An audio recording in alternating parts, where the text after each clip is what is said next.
The thermometer outside Cornelius Van Der Berg's Quonset hut read 42 degrees below zero on the morning of January 18, 1885, and it had been below zero for 23 consecutive days.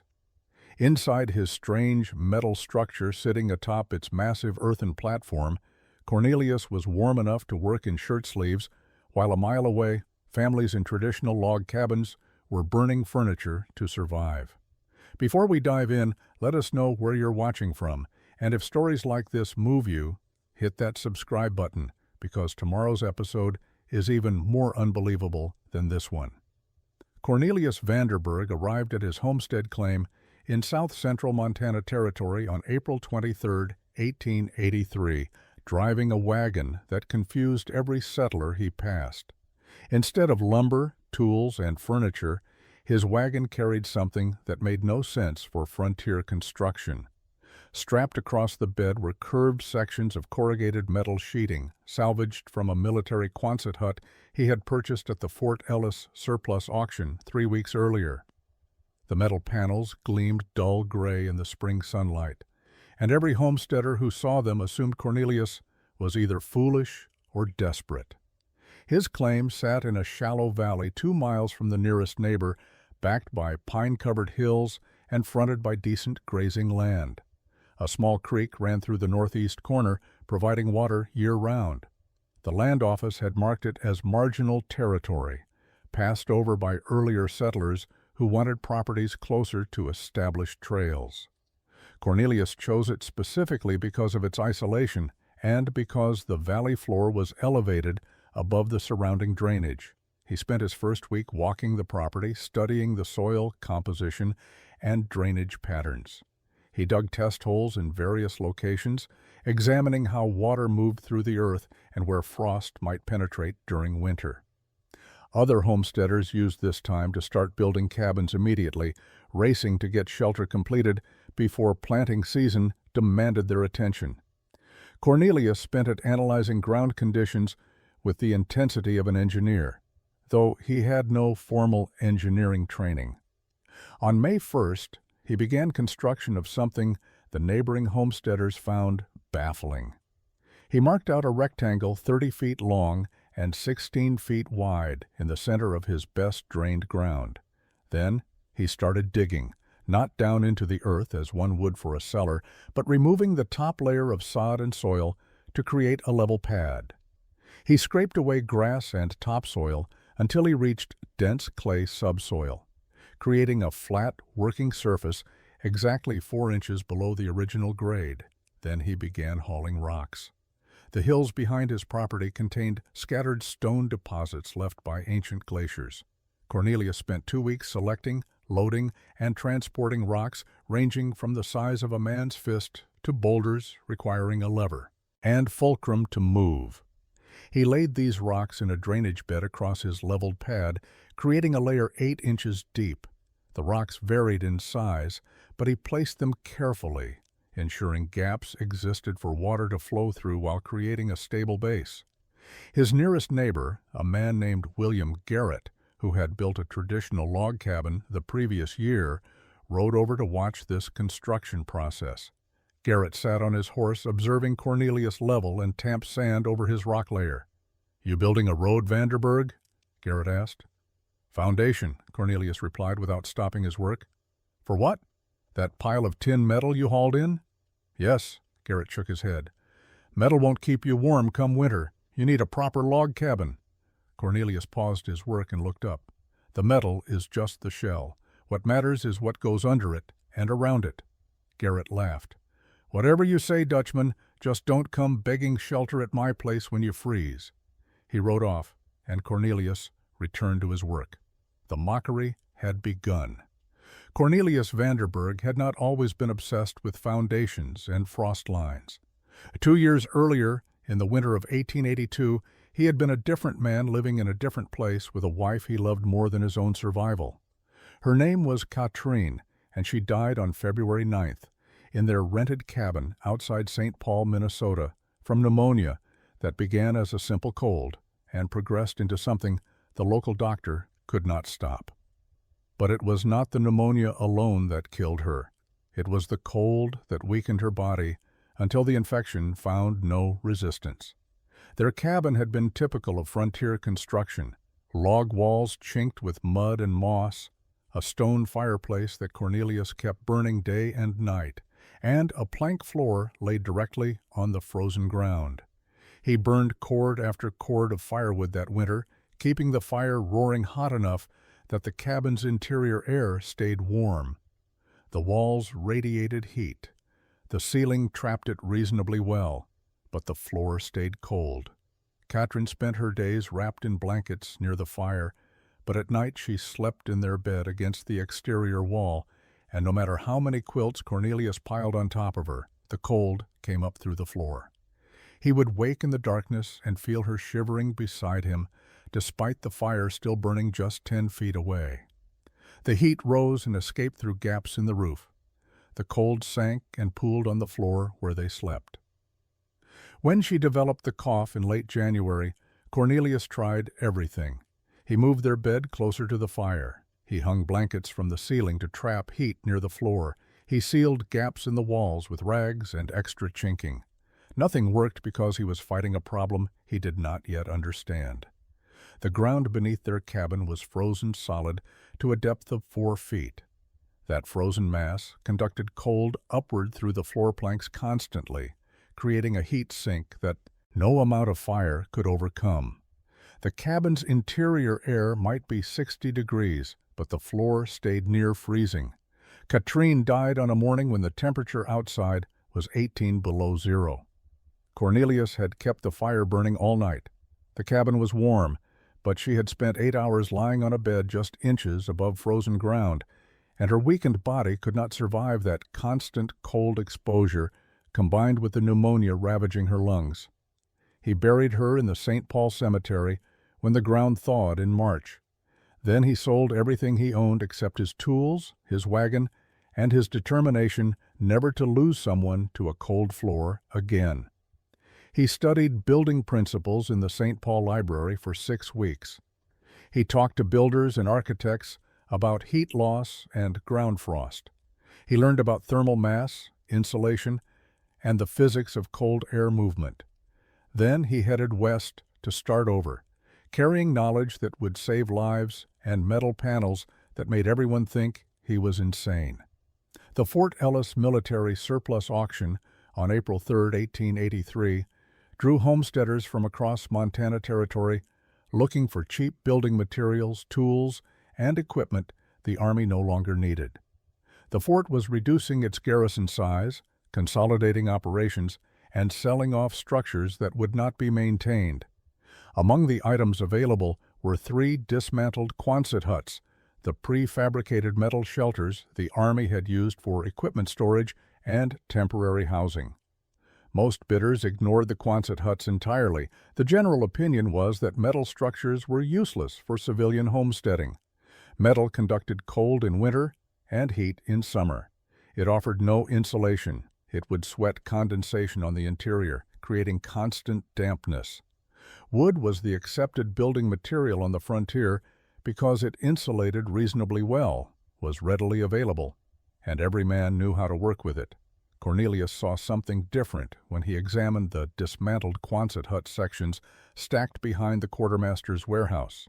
He saw a weatherproof shell that would not rot, could not catch fire easily, and would shed snow efficiently due to its curved shape. He saw corrugated metal that provided structural rigidity without requiring complex joinery. Most importantly, he saw a framework that could be modified and insulated in ways that wood could not. The bidding for the first Quonset hut started at $20. No one bid. The auctioneer dropped it to $15. Cornelius raised his hand. Someone laughed. The auctioneer looked around for competing bids, found none, and sold it to Cornelius for $15, complete with all metal panels, connecting hardware, and the original assembly instructions. After the auction, a homesteader named Thomas Burke approached Cornelius as he was loading the metal panels onto his wagon. Burke had settled in the territory 2 years earlier and had survived one winter in a dugout shelter before building a proper log cabin the following summer. "You know that metal's going to freeze you solid, right?" Berg said. Cornelius continued securing the panels with rope. "Not if it is used correctly." "There is no correct way to use metal for a cabin. It is the wrong material. You will be colder than if you just slept outside." Cornelius tied off a rope and turned to face Berg. "Metal is not the insulation. Metal is the structure. The insulation comes from what I put around it and under it." Berg frowned. "Around it? You mean like a lean-to with a metal roof?" "No, I mean earth. Packed earth for thermal mass. Air spaces for insulation. Elevation to avoid ground frost." Berg stared at him for a long moment, then shook his head. "That makes no sense. Earth is cold. That is the whole problem." "Earth 4 feet deep stays at a constant temperature year-round," Cornelius said. "Around 50 degrees. It does not freeze in winter and does not heat in summer. If you build with earth as thermal mass instead of fighting against it, you can stabilize interior temperature with minimal fuel." Berg clearly thought Cornelius was talking nonsense, but he was polite enough not to say so directly. "Well, good luck to you. You will need it." Cornelius finished loading his wagon and left Fort Ellis with his metal panels, heading toward his new homestead claim and the construction project that would either prove his theories or kill him. The foundation platform Cornelius built through May and early June of 1883 was not guesswork or folk wisdom. It was based on specific thermal principles he had researched in St. Paul and calculations he had worked out on paper during his journey west. The key number was 4 feet. In south-central Montana Territory, ground frost penetrated to a maximum depth of approximately 4 feet during severe winters.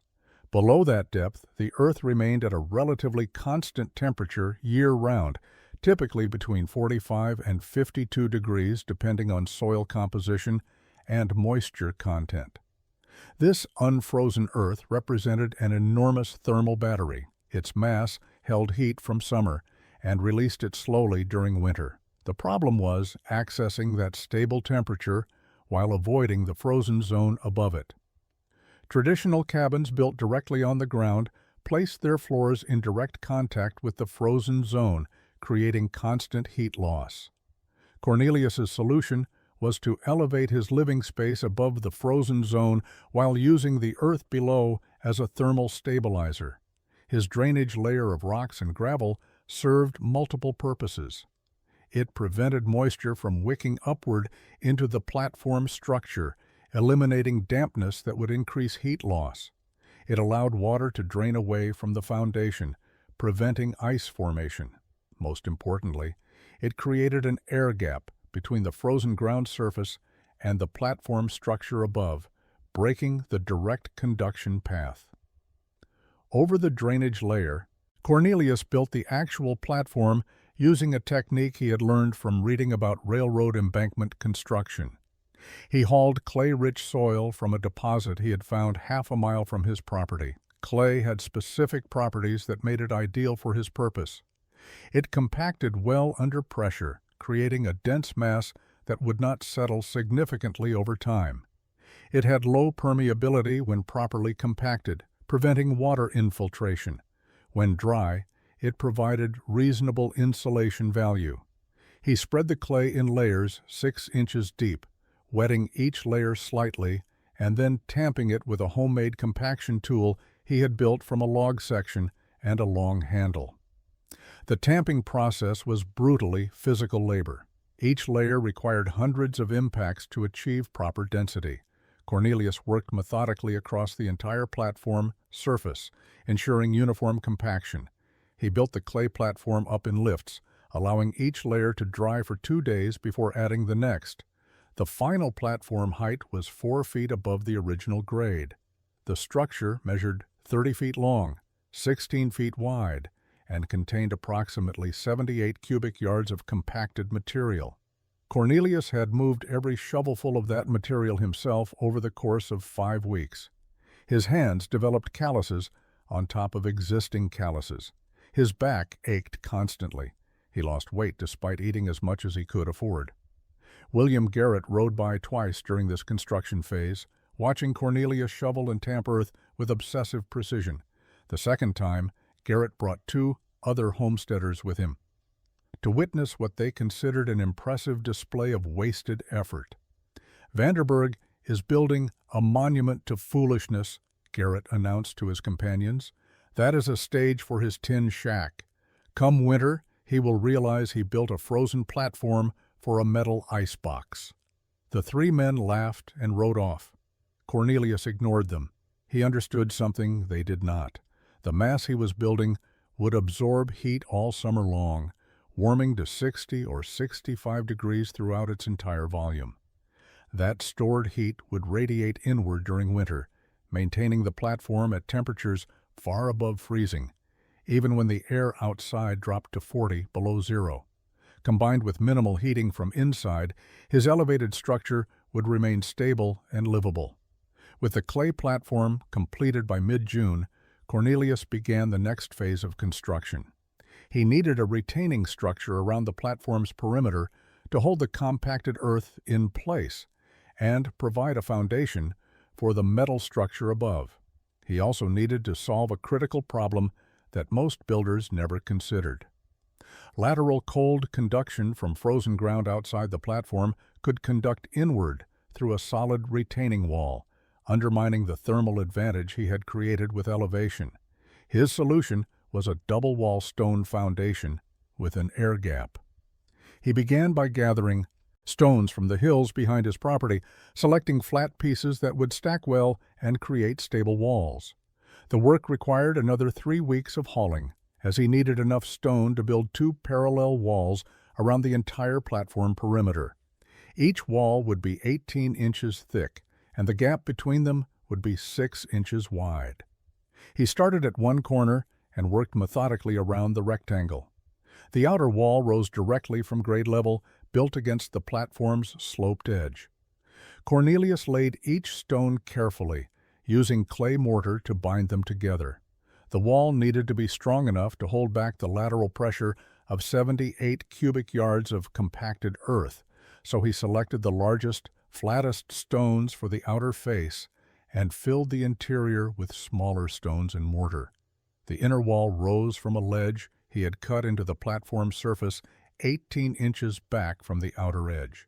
This wall would support the metal structure's base while creating the critical air gap.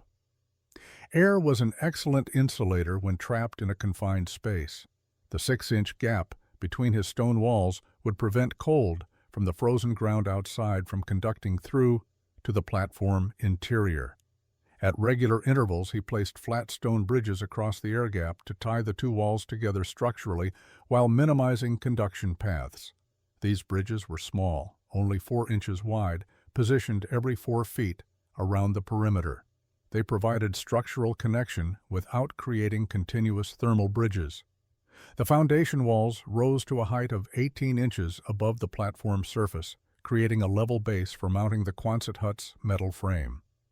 Cornelius checked level constantly using a water-filled trough, ensuring the top course of stones created a perfectly level mounting surface. Any irregularity would create stress points in the metal structure above. As the stone walls neared completion in early July, William Garrett rode by again with several other settlers. They had been tracking Cornelius's progress with a mixture of curiosity and amusement. The massive platform topped with double stone walls looked like nothing any of them had seen before. "Building a fortress, Dutchman?" one of the settlers called out. "Building a foundation," Cornelius replied. "For what? You could have built 3 log cabins in the time you have wasted on this?" Cornelius set down the stone he was holding and looked at the group of men. "I built 1 cabin the normal way. My wife froze in it. I will not make that mistake again." The settlers fell silent. Garrett looked uncomfortable. They rode away without further comment, and Cornelius returned to his stonework. The Quonset hut assembly began in late July, with Cornelius unpacking the metal panels and hardware he had purchased at Fort Ellis. The structure had been designed for rapid military deployment, with panels that bolted together using a standardized pattern. The Army's assembly instructions indicated 2 men could erect the shell in approximately 6 hours. Cornelius worked alone, which complicated the process significantly. The first challenge was creating a floor system inside the stone foundation ring. The metal structure would provide walls and roof, but it included no floor. Cornelius needed to build a wooden floor that would sit atop the platform while maintaining the insulation principles he had worked so hard to establish. His solution was a raised floor system with an airspace beneath.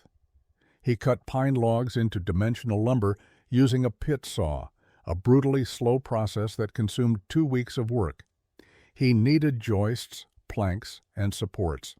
The pit saw required digging a trench, positioning a log above it on supports, and then sawing vertically with one man above and one below. Working alone, Cornelius rigged a system using ropes and counterweights that allowed him to operate both ends of the saw, though the work was exhausting. With his lumber cut, he built a floor frame that sat on stone piers inside the foundation ring. The piers were 18 inches tall, creating an airspace between the platform surface and the floor joists. Air trapped in this space would provide additional insulation, breaking the conduction path between the thermal mass below and the living space above. Across the joists, he laid thick planks, fitting them tightly and securing them with wooden pegs. Assembling the Quonset hut's metal framework required patience and improvisation. The curved panels were heavy and awkward for one man to position. Cornelius built temporary wooden supports to hold panels in place while he aligned bolt holes and secured connections. He started at one end, erecting the semicircular arch and working forward panel by panel. Each connection required precise alignment. Misaligned bolt holes meant backing out work and starting over. The metal panels bolted to a base channel that Cornelius had secured to the top of his stone foundation walls. This connection was critical, as it had to support the structure's weight while allowing for minor thermal expansion and contraction of the metal. He used wooden spacers between the base channel and stone, providing some flexibility while maintaining stability. By mid-August, the metal shell was complete. The arched structure rose 12 feet at its peak, creating a generous interior space. Standing inside, Cornelius could see daylight through gaps where panels met and around the door opening he had left at one end. The structure was weatherproof but not yet thermally functional. He spent the first night inside on August 16th. The summer air was warm, and inside the metal shell, temperatures were comfortable. William Garrett rode by the next morning and saw smoke rising from the chimney Cornelius had installed through the roof. "How was your first night in the tin can?" Garrett called out. "Comfortable," Cornelius replied. "Wait until winter. You will change your opinion." Cornelius said nothing. He knew the real test was months away. The metal shell was complete, but Cornelius's construction was only half finished. The structure that stood in August of 1883 was a weatherproof shelter, nothing more. To transform it into the thermal fortress he envisioned, he needed to add the element that would make neighbors think he had lost his mind completely. He was going to bury the lower half of his metal structure under tons of earth. The concept was simple but radical. The same thermal mass principles that made his elevated platform effective could be applied to the walls. Earth packed around the lower walls would absorb heat during summer and release it during winter, moderating temperature swings. The earth would block wind, eliminate air infiltration through the lower wall sections, and create a continuous insulated envelope around the living space. Cornelius began by building wooden forms against the metal walls. These forms were simple frames that held the shape of the berm he wanted to create. The earth blanket would rise from ground level to a height of 4 feet up the metal wall, reaching just below the window openings he planned to install. The berm would extend outward 3 feet from the wall base, creating a gradual slope. The soil mixture he used was critical. Pure clay would crack as it dried. Pure sand would not hold shape. He needed a mixture that would compact well, shed water, and maintain structural integrity through freeze-thaw cycles. After experimenting with different ratios, he settled on a mixture of 3 parts clay-rich soil, 1 part sand for drainage, and 1 part chopped straw for binding. He added aged horse manure to the mixture, which provided additional organic binding and would break down slowly over time, creating air pockets that improved insulation. Mixing these materials was arduous work. Cornelius spread soil on the ground, added sand and chopped straw, turned the mixture with a shovel repeatedly, added water gradually, and continued turning until the consistency was uniform. Then he shoveled the mixture into his forms, tamping it down to eliminate air pockets and ensure good contact with the metal wall. He worked his way around the entire structure through August and September. The berm consumed enormous quantities of material. He hauled soil from his clay deposit, cut and chopped prairie grass for straw, and mixed batch after batch of his earth blend. The work was repetitive and physically demanding, but Cornelius maintained steady progress. By late September, the earth blanket was complete. The Quonset hut now appeared to be growing out of a massive earthen mound. The lower 4 feet of metal wall were completely buried. Only the upper curved section remained visible above the berm. The structure looked strange, almost organic, like something between a building and a burrow. William Garrett brought his wife to see it in early October. She stared at the earth-wrapped structure with obvious confusion. "He buried it," she said to her husband. "Why would anyone bury a perfectly good building?" "Because Van Der Berg is stubborn and strange," Garrett replied. "Come winter, he will dig it back out when he realizes his mistake." But Cornelius had made no mistake. He had created something unprecedented on the Montana frontier. The entrance to Cornelius's structure presented a unique engineering challenge. A standard door mounted flush with the exterior wall would create a direct path for cold air to enter whenever opened. Even when closed, a conventional door was a weak point in any structure's thermal envelope. Cornelius needed an entrance that would allow access while preserving the insulation and thermal stability he had worked months to create. His solution was a recessed entrance tunnel built through the earth berm. He began by carefully excavating a passage 4 feet wide and 6 feet long through the earth blanket he had just completed. The tunnel extended from the exterior face of the berm to the metal wall where his door opening was located. As he dug, he supported the tunnel walls with temporary wooden frames to prevent collapse. Once the passage was excavated, Cornelius lined it with flat stones, creating walls that would hold back the earth permanently while providing a solid, weatherproof surface. He selected stones carefully, fitting them together to minimize gaps and using clay mortar to bind them. The stonework took 2 weeks to complete, as he built up both side walls and created a stone arch over the tunnel entrance. The tunnel floor was particularly important. Cornelius laid flat stones to create a level walking surface, but he pitched the floor slightly downward toward the exterior. This gradient would allow water from snowmelt or rain to drain outward rather than pooling inside the tunnel. Between the stone floor and the earth below, he placed a layer of gravel for additional drainage. At the exterior end of the tunnel, he built stone steps leading up from grade level to the tunnel entrance. The steps rose 3 feet, accounting for the height of his elevated platform, plus the thickness of his floor system. At the interior end, the tunnel opened directly onto his wooden floor, where a door frame was mounted in the metal wall. The critical innovation was the double-door system. At the tunnel's exterior entrance, Cornelius installed a heavy storm door made from thick planks reinforced with iron straps. This door opened outward and could be secured with a wooden bar from inside the tunnel. At the interior end, where the tunnel met the metal wall, he installed a second insulated door that opened inward into the living space. The tunnel created an airlock. When someone entered from outside, they would open the storm door, step into the tunnel, close the storm door behind them, then open the interior door to access the living space. Cold air entering through the storm door would be trapped in the tunnel space rather than flowing directly into the warm interior. The stone walls of the tunnel would absorb some of that cold air's thermal energy before it could reach the inner door.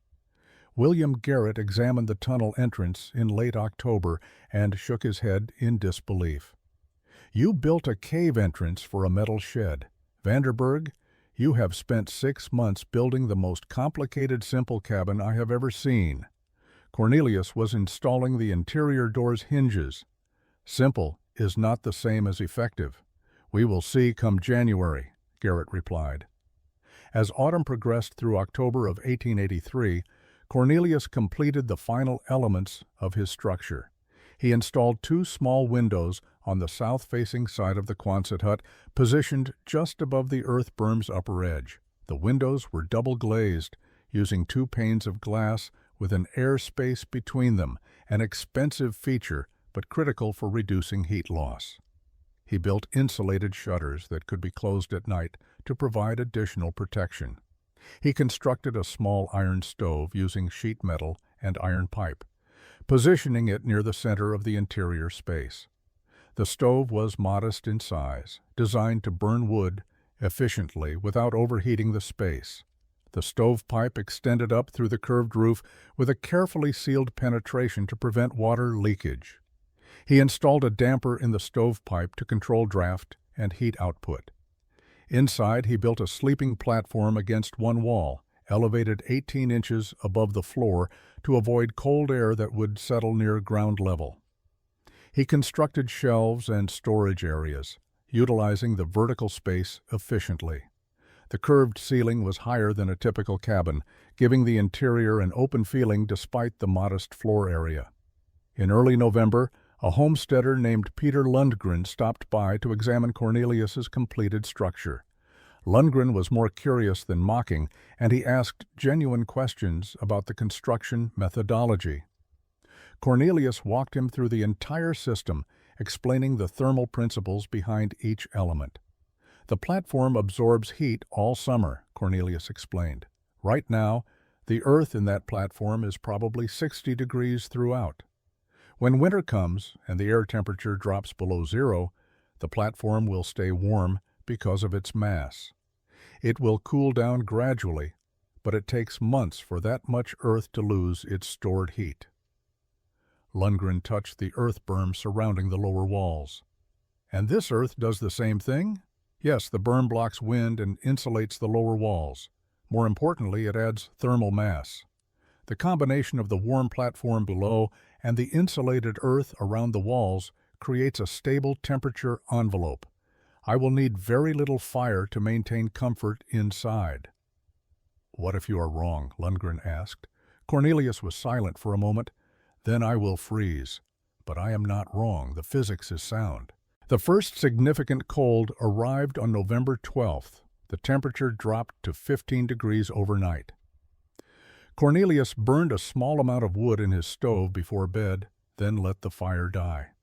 He woke the next morning to find the interior temperature at 48 degrees. The metal walls showed no frost on the interior surface. His breath was visible, but the cold was not severe. In contrast, William Garrett burned wood throughout the night in his log cabin's fireplace and woke to an interior temperature of 35 degrees with frost forming on the walls near his bed. Garrett mentioned this casually when he encountered Cornelius at the creek a few days later, not yet willing to admit that Van Der Berg's strange structure might actually work better than conventional construction. The first major snowstorm of the season arrived on November 23, 1883. Heavy, wet snow fell steadily for 18 hours, accumulating to a depth of 14 inches across the valley. The curved roof of Cornelius's Quonset hut shed snow efficiently, with accumulation sliding off the metal surface under its own weight. By contrast, flat or shallow-pitched cabin roofs in the area required manual snow removal to prevent overloading. Temperatures following the storm dropped into single digits at night and barely climbed above 20 during the day. The ground froze hard. Ice formed on the creek. Homesteaders throughout the valley began burning significant quantities of firewood to keep their cabins habitable. This was still early winter, and already the reality of Montana cold was testing everyone's preparation. Cornelius burned approximately one-third the firewood his neighbors used. His morning routine involved building a small fire in his stove that warmed the interior from the overnight low of 45 degrees to a comfortable 60 degrees within an hour. He would let the fire burn down to coals during the day, adding wood only occasionally. The thermal mass of his platform and earth berm released stored heat steadily, preventing rapid temperature drops even when no fire burned.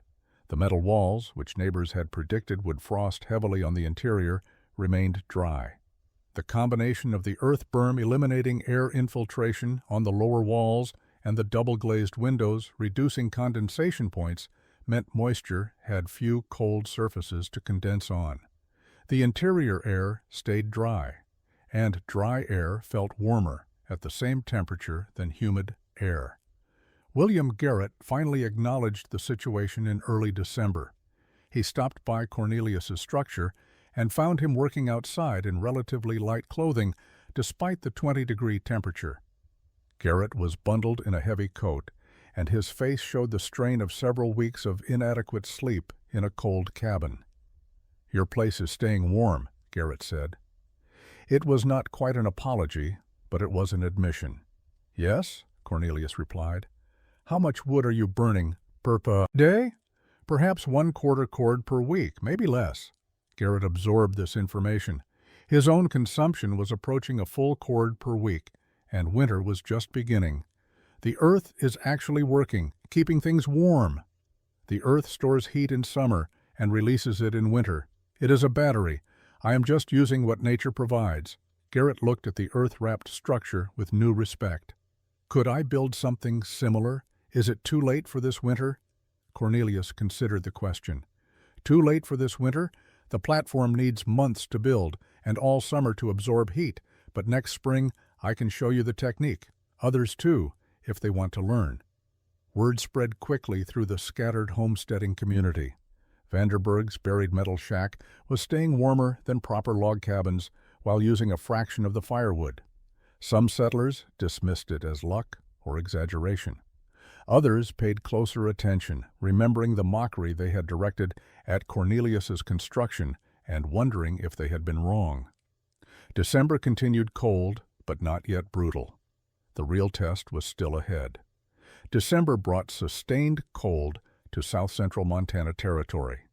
Temperatures remained below freezing for days at a time, dropping into the teens at night and struggling to reach 25 during daylight hours. Snowfall was moderate but consistent, adding another 6 inches to the existing base. The landscape transformed into a white expanse broken only by scattered, dark shapes of cabins and bare trees on distant hillsides. Cornelius settled into a comfortable routine. Each morning he woke to interior temperatures between 42 and 48 degrees, depending on the previous night's exterior cold. He built a small fire that brought the interior to 60 degrees within 40 minutes. The stove's heat radiated into the air, but more importantly, it was absorbed by the platform beneath his feet and the earth-wrapped walls surrounding him. This absorption meant the space did not overheat even with the stove burning hot. The thermal mass moderated temperature swings in both directions. On December 15th, a homesteader named James Callahan visited specifically to examine the structure and ask technical questions. Callahan had training as a stonemason before moving west, and understood building principles better than most frontier settlers.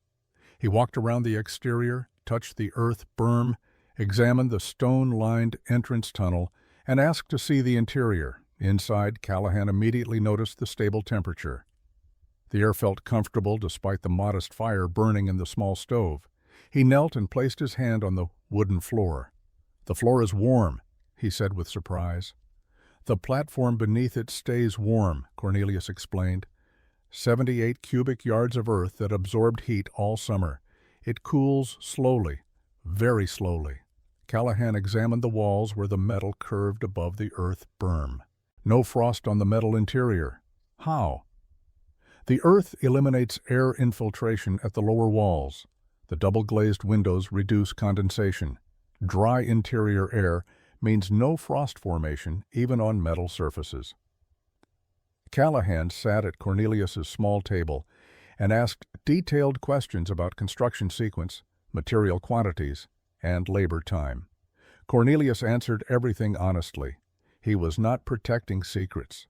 He wanted others to understand that frontier construction could be better than conventional methods. "My cabin is miserable," Callahan admitted. "I burn wood constantly and still wake to frost on my blankets. My wife is perpetually cold. We wear every piece of clothing we own just to sleep." "Build a new structure next spring," Cornelius said. "I will help you. The labor is hard, but not complicated." Callahan left that afternoon with a new understanding. Comfort in winter was not about burning more wood.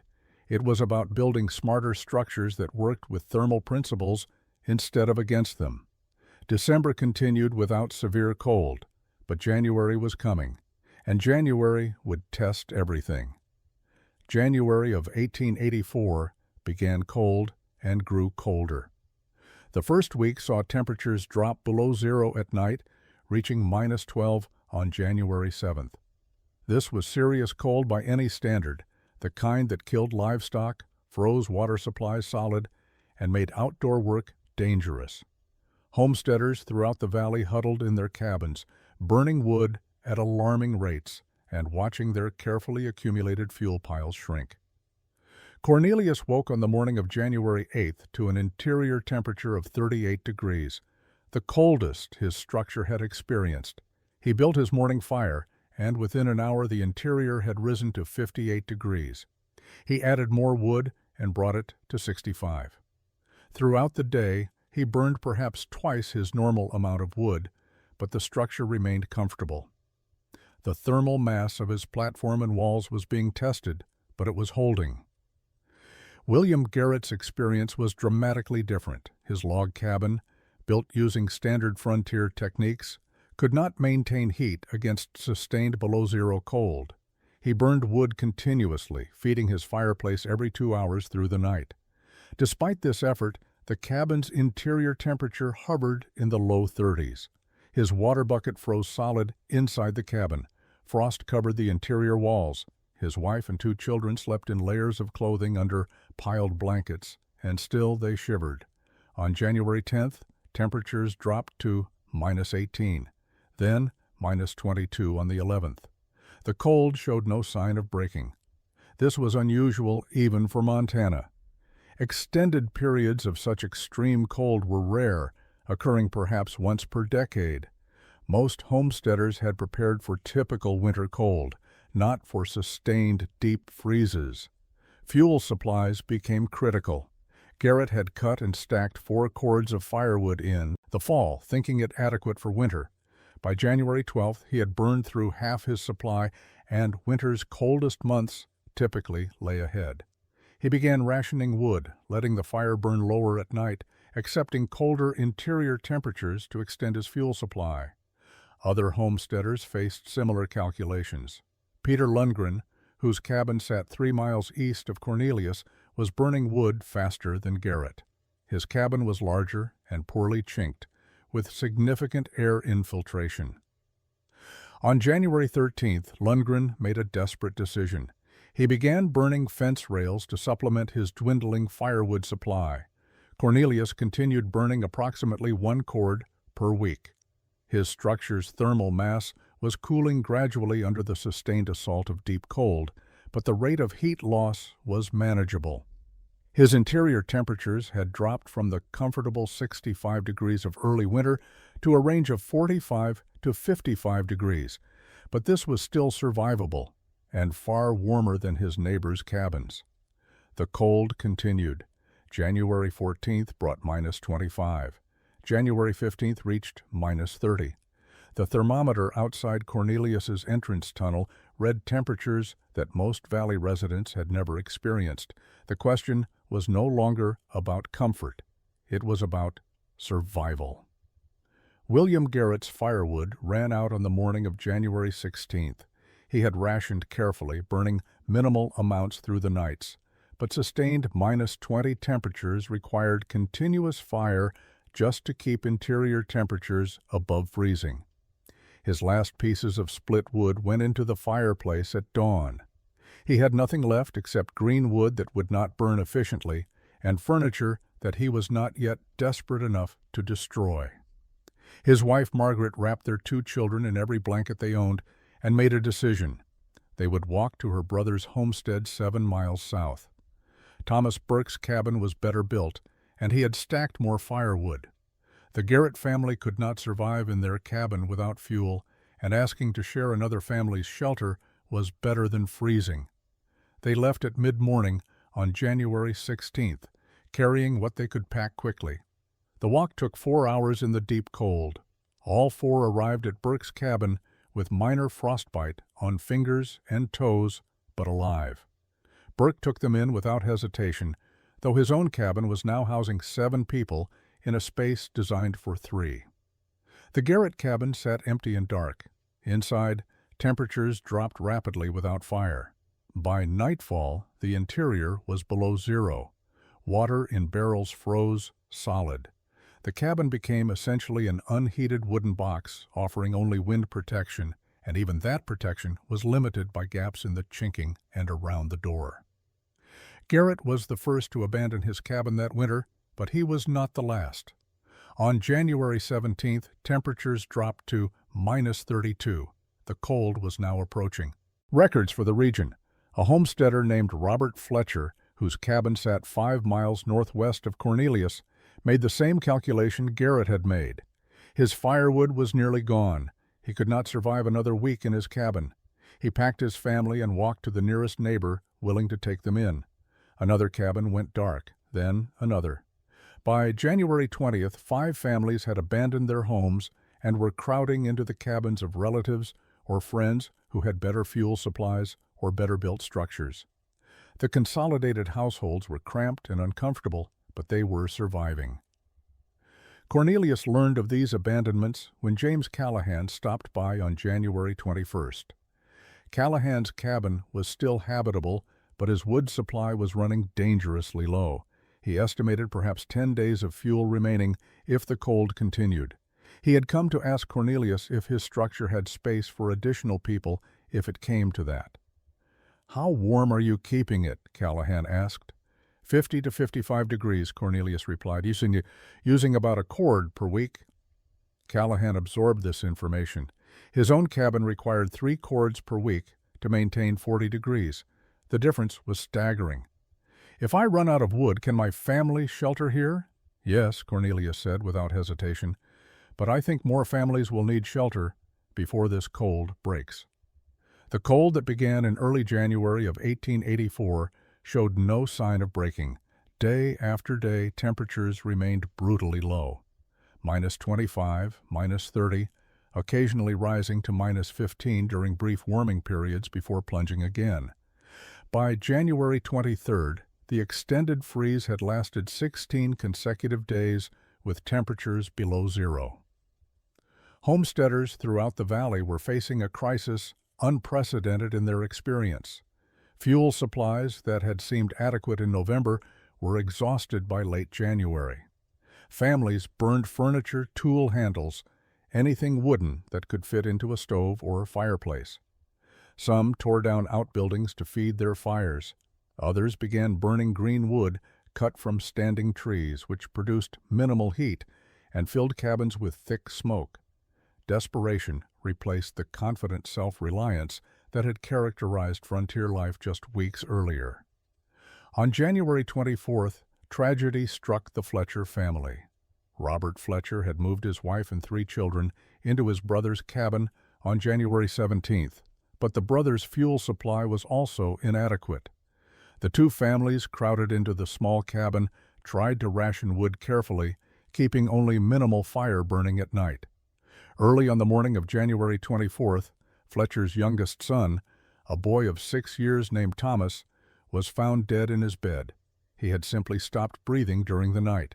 The cabin's interior temperature had dropped below 20 degrees. The doctor from the nearest town summoned 2 days later when someone could make the Journey attributed the death to pneumonia complicated by extreme cold exposure. Thomas Fletcher became the first recorded death of what would later be called the Winter of '84, though historians believe several others likely died without official record in more remote homesteads. News of the child's death spread through the valley within days, carried by the few people desperate or brave enough to travel in the extreme cold. The mood shifted from grim determination to genuine fear.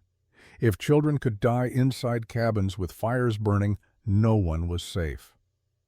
On January 26th, a second death occurred.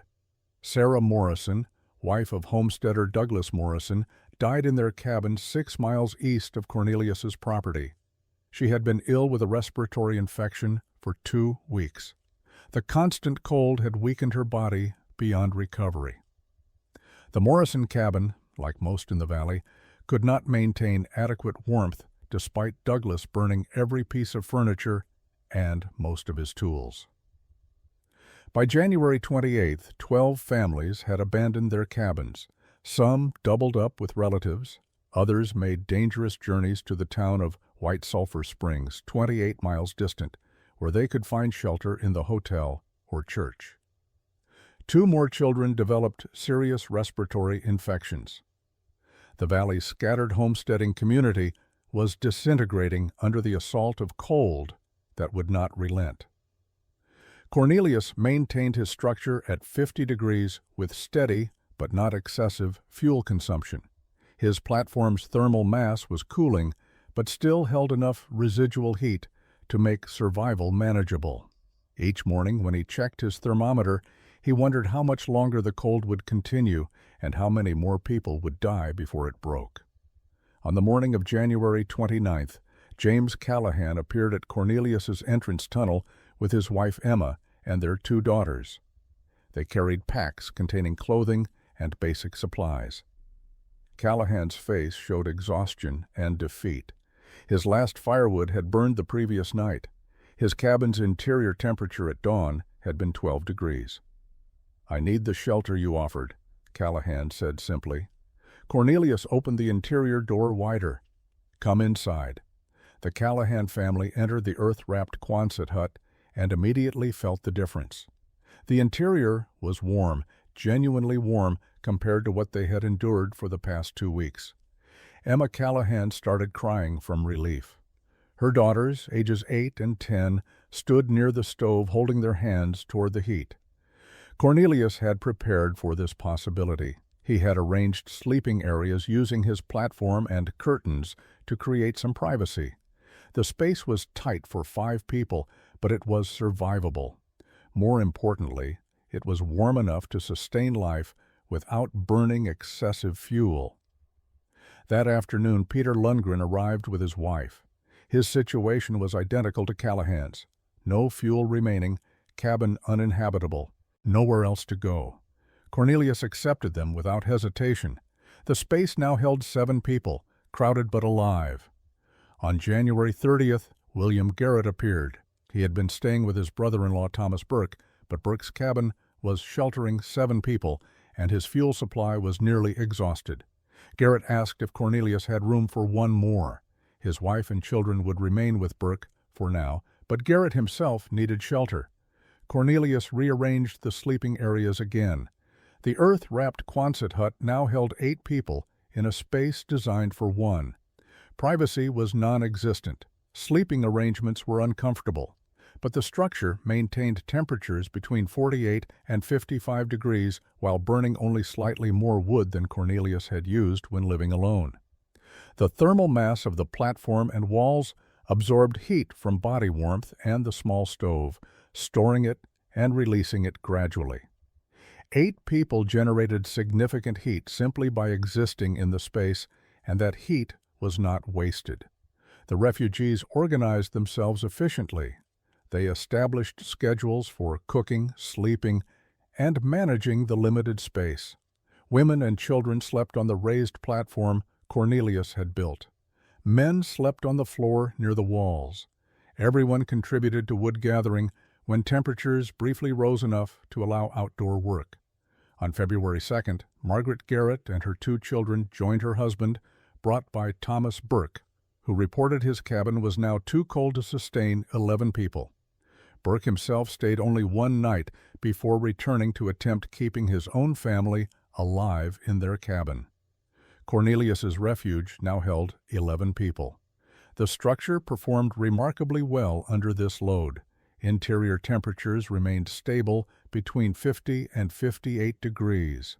The air quality was poor, with 11 people breathing in a small space, so they opened the door briefly several times per day to exchange air despite the heat loss.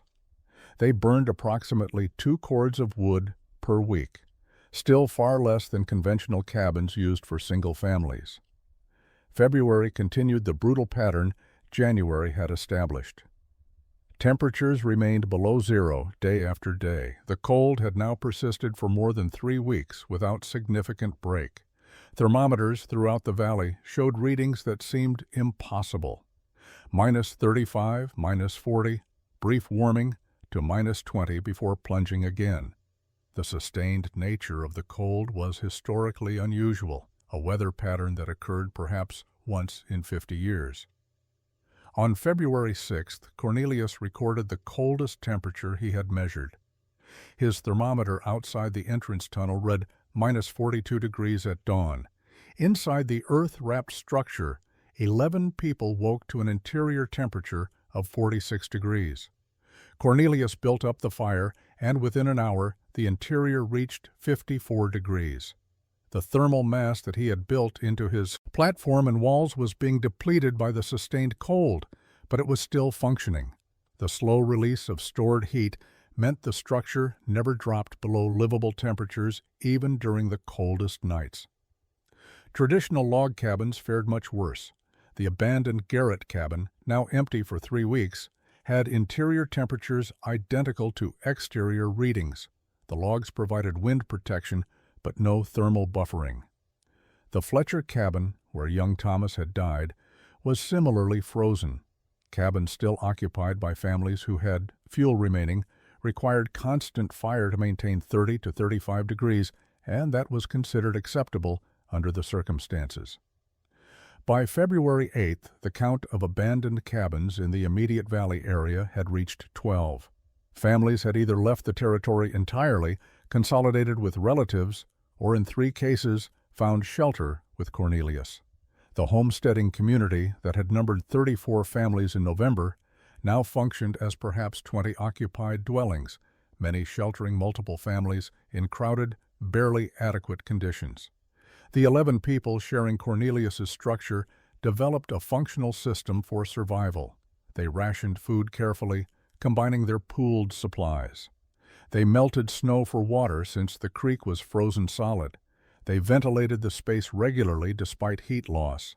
They maintained the fire constantly, with adults rotating responsibility for nighttime fire tending.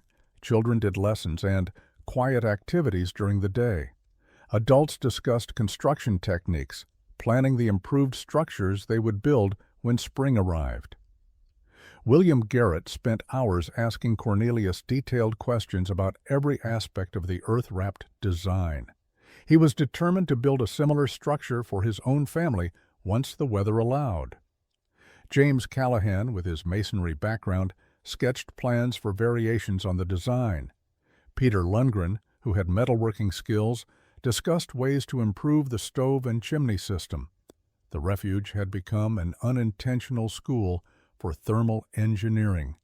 Everyone in the cramped space understood they were alive because of principles most frontier builders ignored. Earth as thermal mass, elevation above frost lines, airlocks, and insulation, these concepts were now proven by survival rather than theory. On February 18th, the thermometer finally rose above zero for the first time in 23 days. The cold was breaking. The weather broke on February 21st, 1884. Temperatures rose into the teens, then the 20s, finally reaching 32 degrees on February 24th. Snow began melting in sunny areas. The relentless cold that had gripped south-central Montana Territory for nearly 7 weeks finally released its hold. Homesteaders emerged from their shelters to assess damage and count losses. The human toll was devastating. 2 confirmed deaths, both preventable with adequate shelter. Thomas Fletcher, age 6, and Sarah Morrison, age 34, had died from cold exposure and respiratory failure inside cabins that could not maintain life-sustaining temperatures. Several other deaths in more remote areas were suspected, but unconfirmed. Dozens of people had suffered frostbite, losing fingers or toes. Livestock losses were catastrophic, with some homesteaders losing entire herds. The structural toll was equally severe. 12 cabins in the immediate valley area had been abandoned during the coldest period. Many showed serious damage from frozen water supplies that had burst barrels and containers. Several had been partially dismantled by desperate occupants burning anything wooden. Windows had shattered from thermal stress. Roofs had collapsed under snow loads that owners could not clear. The families who had sheltered in Cornelius's earth-wrapped structure returned to their properties to find ruins. William Garrett's cabin was intact structurally, but everything inside had frozen solid. His water barrels had burst. Food supplies were destroyed. The cabin would require significant work before it could be occupied again. James Callahan's cabin showed similar damage. Peter Lundgren found his roof had partially collapsed.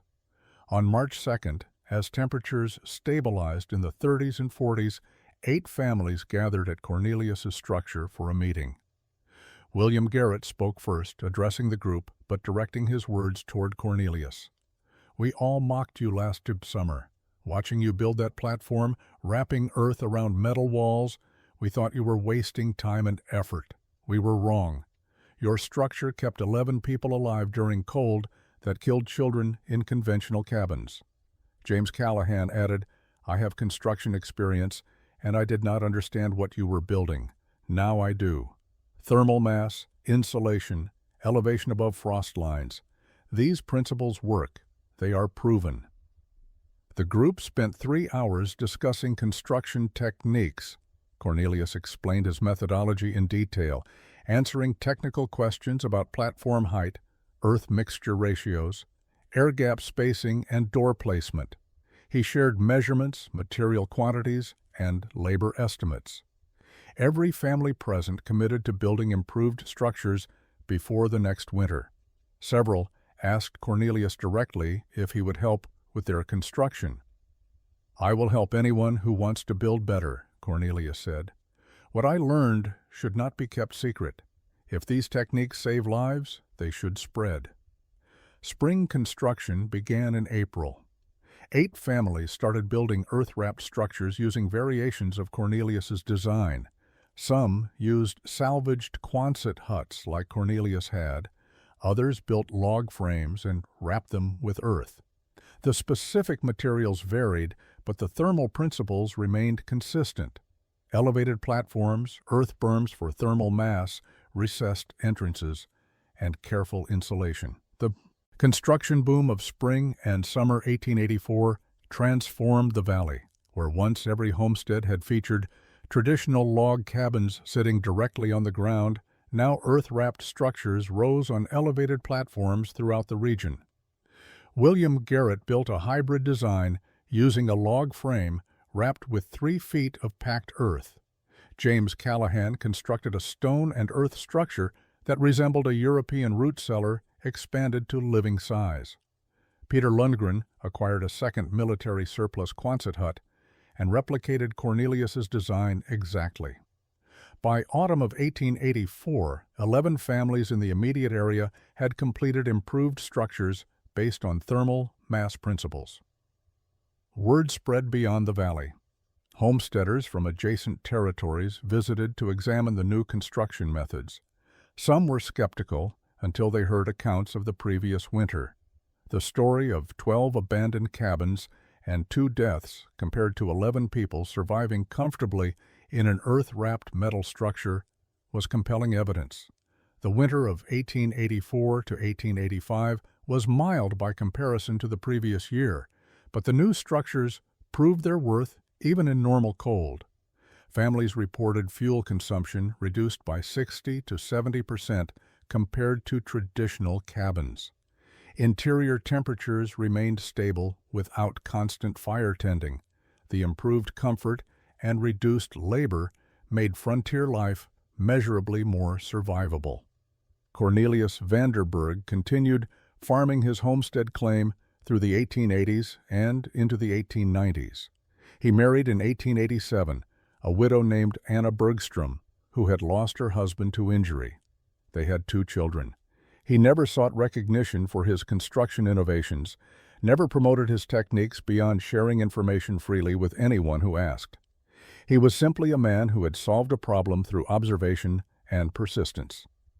The phrase "built like Van Der Berg's place" became common in south-central Montana Territory, signifying construction that could withstand extreme conditions. Variations of earth-wrapped, thermally massive structures spread throughout the region. The techniques were adapted for different climates and available materials, but the core principles remained. Use earth as thermal storage, elevate structures above frost lines, create airlocks at entrances, and minimize heat loss through careful insulation. Cornelius died in October of 1897 at age 56 from pneumonia, the same illness that had killed his first wife, Katrin, 15 years earlier. He was buried in the small cemetery outside White Sulphur Springs. His gravestone made no mention of his construction innovations or the lives his techniques had saved. His family remained on the homestead until 1912, when his son sold the property and moved to Helena. The earth-wrapped Quonset hut Cornelius built in 1883 remained standing and occupied until 1934, when it was finally abandoned as modern construction methods replaced frontier building techniques. The structure stood unused for another 20 years, gradually deteriorating. The metal panels rusted through. The earth berm eroded. By 1960, only the stone foundation ring and remnants of the elevated platform remained visible, a quiet monument to engineering that had proven more effective than anyone except its builder had believed possible.